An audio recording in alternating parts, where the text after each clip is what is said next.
Hola, doctor Bugato. Hola, buenas tardes ¿Cómo a va? todos. ¿Se escucha No más lo veo bien? yo, che. Sí, yo no ¿Se me escucha veo. bien? Sí. Bueno, un gusto estar con ustedes, participar de esta presentación grupal y encontrar también en el auditorio unos cuantos amigos. Mi presentación corresponde entonces a injertos de cresta ilíaca, la siguiente.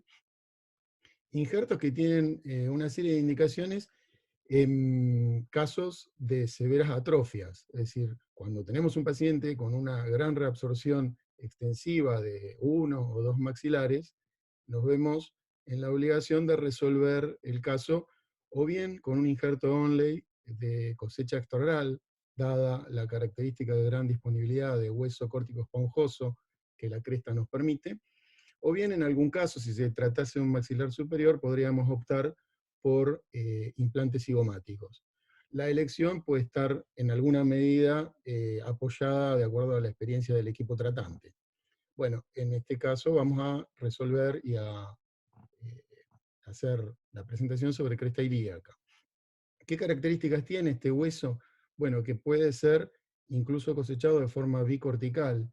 eh, aclaremos, para la aplicación en reconstrucciones alveolares, no hay necesidad de que sea bicortical, sí es conveniente que sea córtico esponjoso para disponer de bloques que tengan cierta consistencia y puedan ser fijados de manera onlay, tal como se viene explicando en estas dos últimas presentaciones.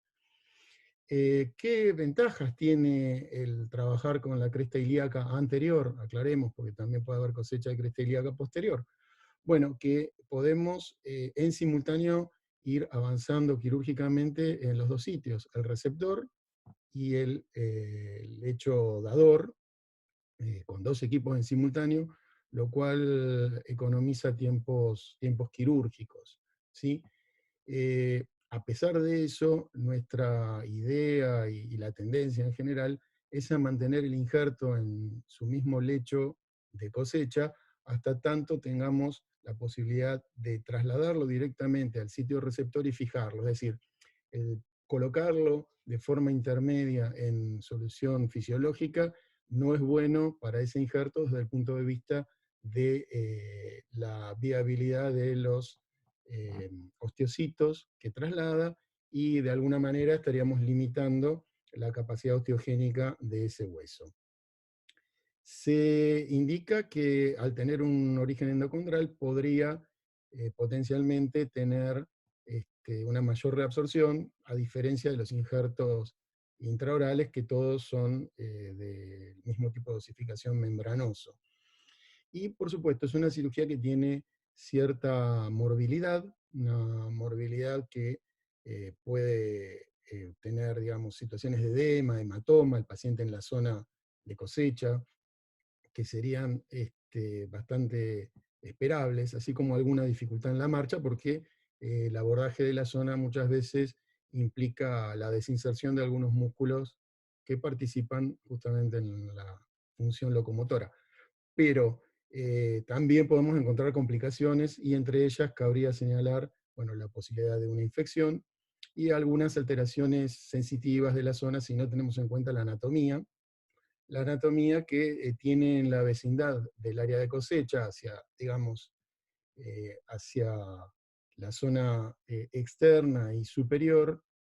como se señala en el esquema anatómico de la derecha inferior, algunas ramas del ilíaco hipogástrico,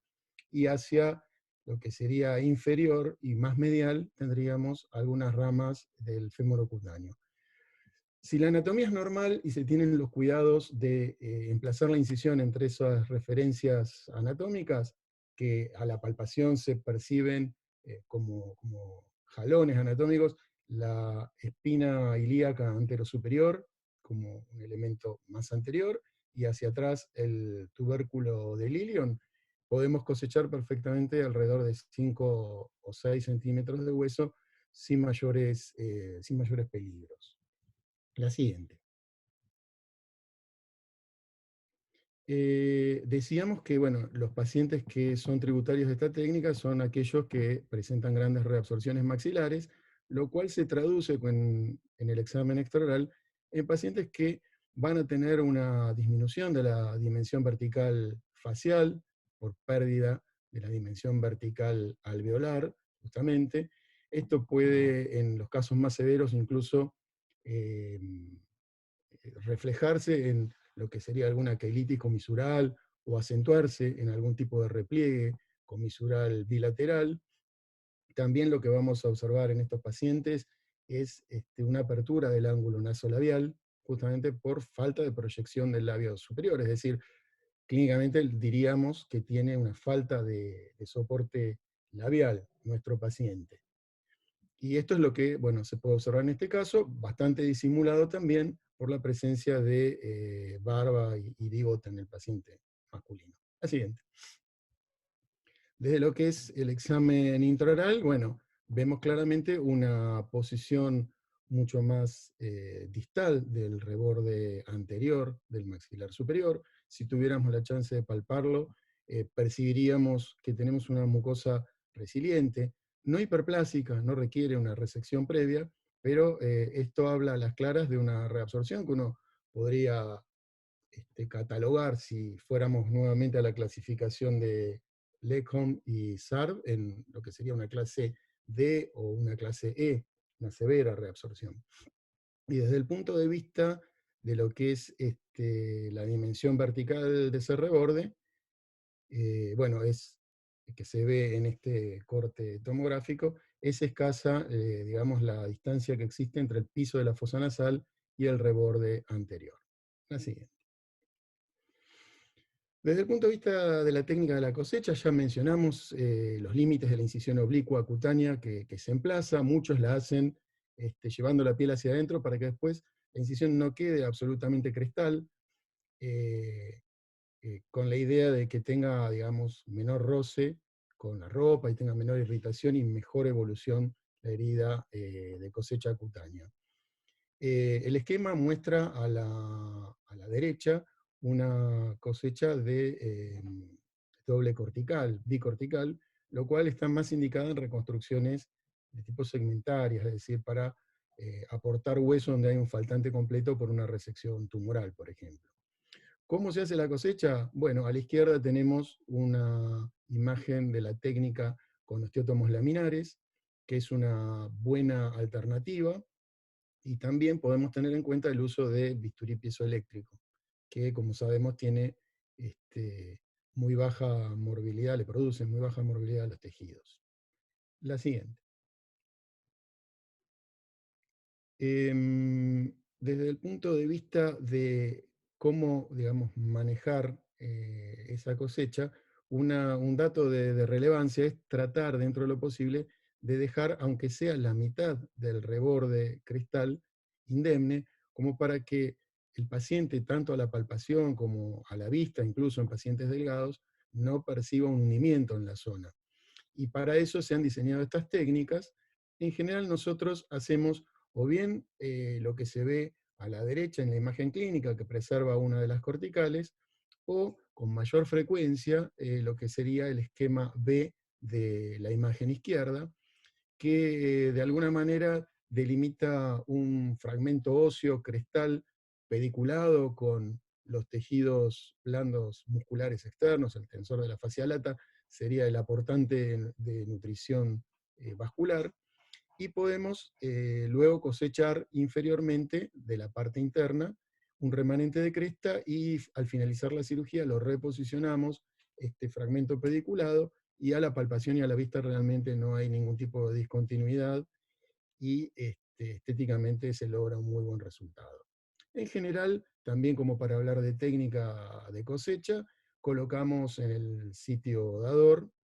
algún elemento, como puede ser espongostán, embebido en bupivacaína, como para tener un anestésico local de vida media larga que hace que el paciente tenga mayor confort postoperatorio. La siguiente, por favor.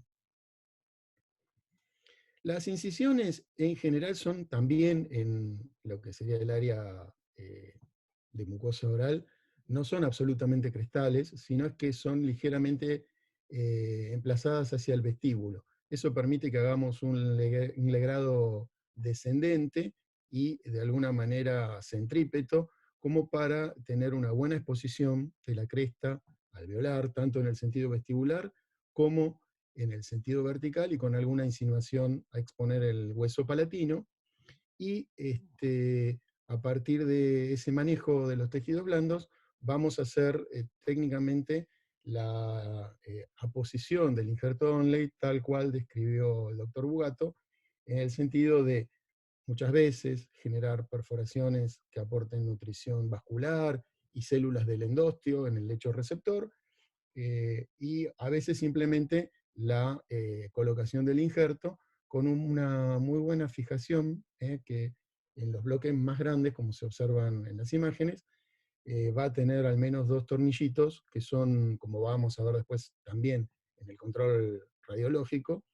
muy buenos tornillitos en cuanto a su longitud, para que puedan hacer entonces un anclaje en el remanente crestal alveolar.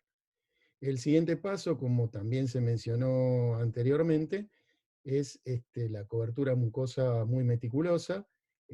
justamente maniobras de disección como es la periosteoplastía, permite que los colgajos vestibulares hagan una especie de rotación y avance combinados como para tener una muy buena cobertura mucosa de los tejidos. Sí, uno tendría que tener, digamos, en consideración que este tipo de maniobras, tanto la incisión inicial como el desplazamiento de la mucosa vestibular, nos va a dejar eh, prácticamente en la mitad del injerto, digamos, desde la cresta hacia el vestíbulo, con encía móvil, sin encía insertada. Y eso puede ser, de acuerdo al caso y al requerimiento, puede ser solucionado con alguna de las técnicas reconstructivas de tejidos blandos que mencionó la doctora Seni. La siguiente. Los controles con los tornillos largos que les mencionaba, y desde el punto de vista de la tomografía se puede observar claramente también la ganancia en el sentido vertical y horizontal a nivel de los rebordes alveolares. La siguiente, por favor. Una vez que transcurren alrededor de 6 meses, que ese es el plazo que nosotros disponemos para la espera de la cicatrización de este injerto, comenzamos a trabajar con la confección de alguna guía quirúrgica, tal como se ve a la izquierda arriba. Tenemos una guía en acrílico transparente, confeccionada sobre un enfilado, sobre obviamente modelos del paciente, y con la misma vamos a hacer un abordaje que repite el tipo de incisión ligeramente palatinizado, en este caso, y vamos a colocar los implantes de acuerdo a la planificación, que han sido 6, y a su vez vamos a intercalar con objetivos, eh, digamos, protésicos, como para mejorar el confort del paciente, ese tipo de elementos que son implantes de tipo monobloc, que van a funcionar muchas veces osseointegrándose y dándonos trabajo a la hora de hacer la prótesis definitiva, en cuanto a que es difícil removerlos, y a veces se pierden en el interín de la cicatrización de los implantes definitivos. Pero bueno, es un elemento más como para que nuestro paciente pueda tener, por favor, volví atrás, una para atrás, gracias, pueda tener, muy bien ahí, pueda tener el confort durante esa espera. Quería señalar en la foto inferior izquierda que uno de los parámetros que tenemos en cuenta para evaluar si realmente hubo reabsorción o no de ese injerto, más allá de que ahora se observa en contraste con la foto de la colocación, todo mucho más remodelado y redondeado, uno de los parámetros que tenemos en cuenta es si hay alguna distancia entre la cabeza del tornillo y el hueso, es decir, si hay espiras expuestas, lo cual nos marca objetivamente la permanencia o reabsorción del injerto, y en este caso vemos que por suerte la permanencia fue bastante buena. Si pasamos a la siguiente entonces, y tenemos en mayor aumento las imágenes anteriores, y acá ya en unos primeros, en unas primeras consultas de seguimiento, donde todavía el material de sutura está presente, vemos la emergencia de los implantes monobloc transitorios, que van a ser conectados a la prótesis desde el punto de vista, con toda la técnica que requiere este tipo de conexiones. Ven una aislación, la colocación de las cazoletas en posición, y se va a trabajar, la siguiente, se va a trabajar con todo un rebasado interno que va a permitir alojar y fijar las cazoletas, pero también se va a tener en consideración las alteraciones oclusales, porque una vez que fijamos la prótesis en esta nueva posición, habiéndole retirado el material resiliente que obviamente tuvo hasta llegar a esta etapa, tenemos que hacer alguna compensación para lograr una oclusión balanceada, y en este caso se trata de un agregado acrílico en oclusal de forma bilateral, mucho más notorio del lado derecho del paciente, que permite entonces que con esa oclusión balanceada el paciente tenga una mayor protección al injerto y ya cicatrizado, pero aún, digamos, mayor consideración con respecto a la cicatrización de los implantes. La siguiente. Vemos el tipo de relación con respecto al labio, la exposición de los bordes incisales. La siguiente. Y prácticamente luego de los 4 meses de rigor, como con cualquier implante colocado en un hueso preexistente, se pasa a un diseño de una prótesis híbrida, es decir, es una estructura fija que el paciente va a tener. Este caso estuvo manejado por la doctora Seni, que siempre recuerda con cariño el resultado que logró, porque realmente fue muy bueno en cuanto a poder establecer con menos implantes de los que habíamos colocado, porque quedaron 5 con respecto a los 6 que se utilizaron, pudo confeccionar entonces una estructura metalocerámica con áreas de imitación de encía y las piezas dentales en una proporción vertical, con un muy buen logro estético. La siguiente. Aquí tenemos entonces parte de las pruebas y del trabajo de confección de esta estructura metalocerámica. La siguiente. Algunos cuestionamientos protésicos son que este tipo de estructuras en un maxilar superior pueden inducir algún defecto de fonación en cuanto a generar un ceseo, que no era el caso del paciente. Y bueno, la prueba en los modelos y el resultado final que vamos a poder observar en cuanto, por un lado, a las imágenes extraorales que permiten ver entonces la recuperación de lo que era la proyección del labio superior, mayor soporte, y una buena estética en sonrisa. Bueno, con respecto a las conclusiones, quiero señalar simplemente que este tipo de injertos se aplica en casos realmente extremos y que tiene algún grado de dificultad en la predicción de resultados en el sentido de el volumen óseo que se pueda mantener, y a veces puede obligarnos a cambiar, digamos, de plan desde el punto de vista protésico y virar hacia algún tipo de prótesis por ahí sobre una barra, lo cual de todas maneras para el paciente significa una gran resolución de su caso, porque son pacientes realmente que ya vienen con muchos tratamientos fracasados. Para mencionar el caso particular del paciente que tratamos, incluso había llegado al fracaso de un injerto de cresta realizado en otro hospital, en otro nosocomio, y nosotros, bueno, en el Hospital Piñero, de forma también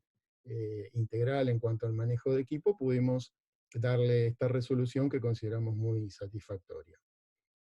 Así que le doy los saludos a todos, les agradezco la atención hasta este momento final, y doy paso a los